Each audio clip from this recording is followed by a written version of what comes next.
back. This is Gronz and Marie and special guest. And today we are doing a little bit of a science experiment for you guys as a thank you for 55,000. We've got some water here in a clear Tupperware container.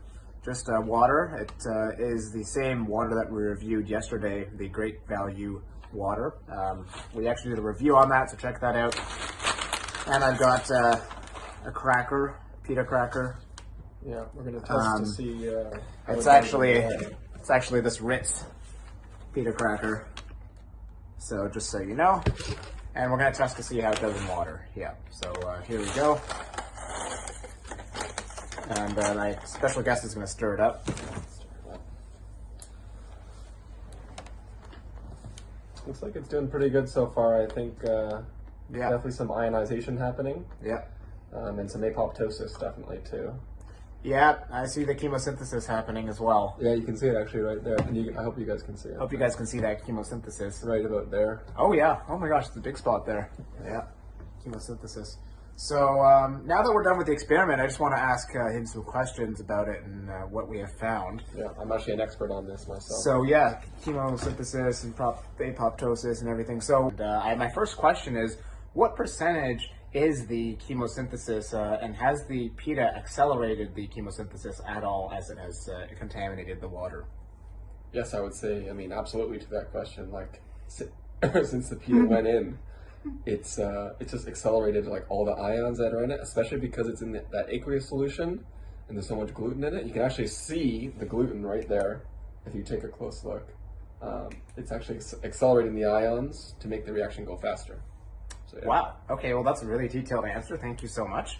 And in terms of the electrical charge, do you think the aqueous solution of the water has more of an electric charge now that the Pita has been touching the water for over a minute, I would say? I would say probably less. I would say probably less because a lot of the ingredients of the Pita cracker, including ammonium bicarbonate, that would be present in the cracker, and it would spread throughout the solution, making the pH probably go up, which would likely reduce the charge because it'd be less acidic. Okay, and I think I can see it in there too. So if you guys take a look at the, see, it's right there. If you take a look, like right there. Oh yeah, right there. Amazing. Oh yeah, I see it. So last question, I think. If one were to only consume Pita water for their entire life, exactly this amount of Pita and exactly Great Value water, how would that impact their health? And would it be a good choice to make? That's a good question. We talked about this a little bit last video. You guys should go check that out. I went over the nutrition facts of this water. Now I seem to remember there was 0 carbs, 0 protein, 0 fat, a little bit of calcium and a little bit of sodium. So that would, contribute a little bit to your nutrition for the day for sure.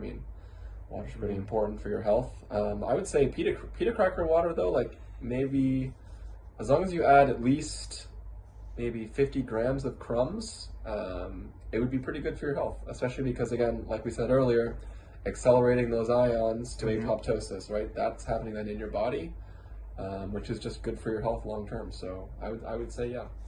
And if you were to leave this water stagnant, how long would it take for algae blooms to occur? Well, I'm not a microbiologist, but I don't know. I would say at least 10 minutes. Yeah. Yeah. I agree. Yeah. Probably more, but at least 10. If it happens in 10 minutes, we'll take a video. Yeah, we'll make sure. We'll let you guys know. Put it in the description. Yeah, put it in the description box. If you want to see this experiment done with another cracker, make sure you send us some crackers. We actually got these crackers from a subscriber. Oh yes, big shout out to Phil H. Thank you so much, Phil H, for giving us these Ritz Pita crackers. That's the idea of this video itself, actually. So yeah. Yes, thank you. Actually, you'll see Phil H a lot in my comments, just suggesting videos. But yeah, he sent these Ritz Pita crackers, and that's why they look like this shape. So yeah, they're pretty good. And thank you, Phil H, for that. Goodbye.